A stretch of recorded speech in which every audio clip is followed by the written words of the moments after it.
Kimsingi dalili za ugonjwa wa sickle cell zipo tofauti tofauti na zinaathiri mifumo tofauti tofauti, lakini kwa sehemu kubwa tunaanza na sababu ya zile seli zenyewe nyekundu. Zile seli nyekundu badala ya kuwa kwenye umbo lake la kawaida la mviringo linakuwa katika mviringo wa hiyo mundu au siko, na kwa sababu ya hilo umbo lake inapelekea usafirishwaji wa damu usiwe katika namna ambayo ni ya kawaida ukilinganisha na watu ambao hawana ugonjwa huo wa sickle cell. Kwa zile seli nyekundu kazi yake ni kubeba oksijeni kusafirisha mwilini, na tunafahamu kwamba oksijeni ni kitu muhimu kinachohitajika kwa ajili ya ufanyaji kazi wa mifumo mbalimbali mwilini.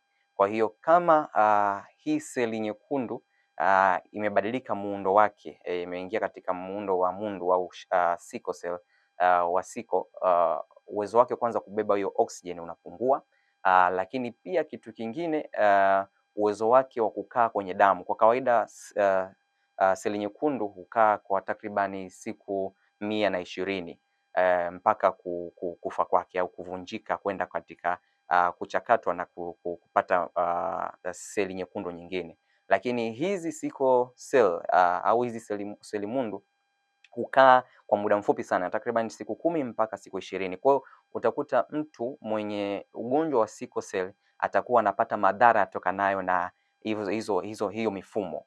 Okay. Kwa hiyo sasa kwa sababu huyu mgonjwa wa sickle cell atakuwa na seli zake nyekundu zitakuwa zinavunjika mara kwa mara, itapelekea kupata upungufu wa damu mara kwa mara, kwa sababu kitu ambacho tunakipima ni zile seli nyekundu. Tukitaka kujua wingi wa damu tunapima seli nyekundu. Kwa hiyo atakuwa na upungufu wa damu mara kwa mara, au kwa lugha ya kitaalamu wa Kiingereza tunaita anemia.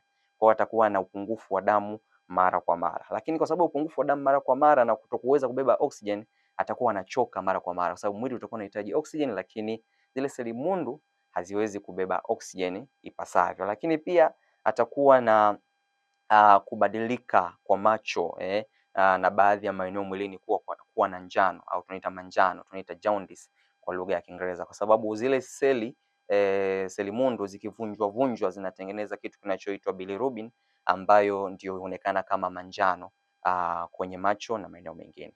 Lakini pia atakuwa anapata dalili kama kizunguzungu kwa sababu ya upungufu wa damu, atakuwa anapata shida ya kupumua na hii pia inatokana kwa sababu ya zile seli mundu usafirishaji wake kwenye damu kwenye mishipa midogo midogo itakuwa inaziba kwenye njia mbalimbali ikiwemo kwenye mapafu. Kwa atakuwa anapata kitu kinachoitwa acute chest syndrome au ambao ni kupata shida ya kupumua mara kwa mara lakini pia dalili nyingine inaweza ikaathiri mfumo wa mishipa ya damu kwenye ubongo na kupelekea stroke.